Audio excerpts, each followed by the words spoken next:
In today's video, we're going to start a three-part series where we explore some easy wins in personal finance. This is the low-hanging fruit stuff that you can make one tweak and dramatically improve your financial situation. We'll tell you why these tweaks matter and just how big of a difference they could make. Specifically in today's show, we're going to talk about keeping the right amount of your money in cash, why you don't want too much and why you don't want too little. Let's dive in.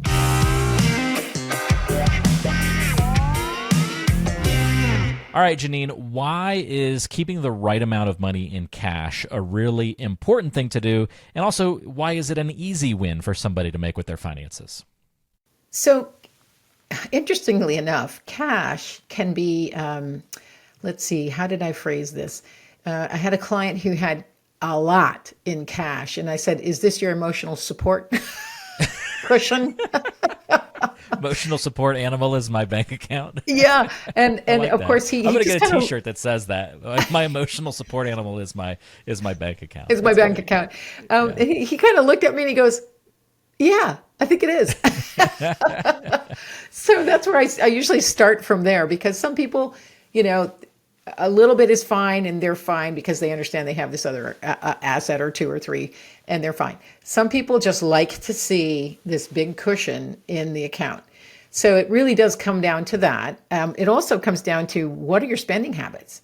I mean, yes, the rule of thumb is keep 6 months worth of income in the bank in case, just in case.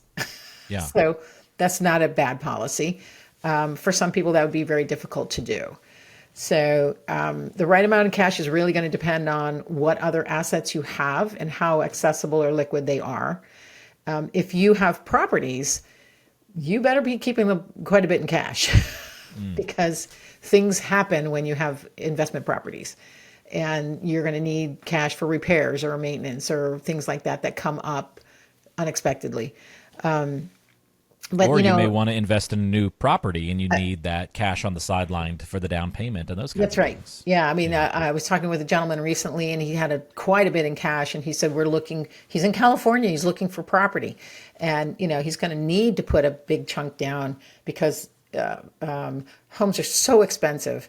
In fact, I was just talking to somebody else recently. Their daughter bought a house in San Diego. It's 800 square feet. And it was $1.1 million. Ooh, my goodness. So yes, you probably want a little more cash set aside if your short-term intention is to buy something like a house. And that's a tough one for a lot of people, and interest rates aren't helping. So yeah, having a pile of cash handy can act as just your. I had cash handy for some emergency event or some unexpected event that happens. But typically, you really don't need a ton of cash, and I mean hundreds of thousands of dollars in cash when T-bills are earning 4. Yeah. Okay, that's keeping up with walk inflation. us down that road a little bit more. Like, I see the big deal of not having enough cash, right? Like, that's Right. very simple. Emergency fund not in place. Now you're, up a creek without a paddle if you have some major thing happen. So there's definitely, I see the compelling reason for a minimum.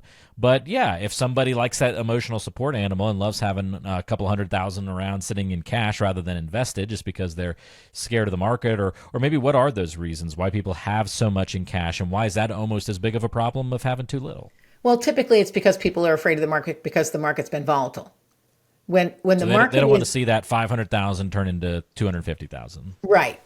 Which, if it's done properly, is not going to happen like that. But it's really, people need to see the visual to understand, the mechanics behind that, so that they don't have that panic attack. Because typically over time, cash loses its value because of inflation. So if you've got a lot of cash sitting there, and just for example, the S&P 5 is up 17% this year. So we've got a little bit of time left in the year, and it could be higher. Well, if you're missing that, and over time, you're missing the performance of the market in general. So you're actually losing because of inflation and because you're losing out on opportunity cost, if you will. So there's an opportunity cost to leaving everything in cash. So If you don't understand investing, get with someone who can help you understand, the background of investing without, and how to mitigate risk. I think most people are risk averse. Now, some people will tell you they're not, and they actually are when you go through the exercise. Sometimes it doesn't match up. Yeah. Yeah. So, and there are other vehicles that you can put cash into that you can still access the cash. There's types of life insurance that you can create to, be your own bank. There are annuities now that, are pretty flexible with no fees. So if you're worried about that, if that's a worry to you, that's an option. It acts like a bond. So there are ways that you can do this without losing. For some people, it's control. I have to control. So, okay, here's some ways to control and still have some gains. Well, great breakdown, Janine. Give me the 30-second version of how, if somebody needs some help figuring out the right amount in cash for their situation, how you'd go about helping them solve that problem and figure that out. Well, it's a conversation. We have to know what's going on in your world, what your goals are, short-term, long-term, short-term being the next 6 months to a year, long-term being longer than a year, next 5 to 10. And then, you're welcome to call us. We go through an exercise of, what are your concerns, short-term, long-term? What is your real fear about the market? What could help you in long-term? Rather than leaving everything in cash. Cash is great. Everybody talks about cash being king, but cash is only king when you're earning something on it. So great point. Yes.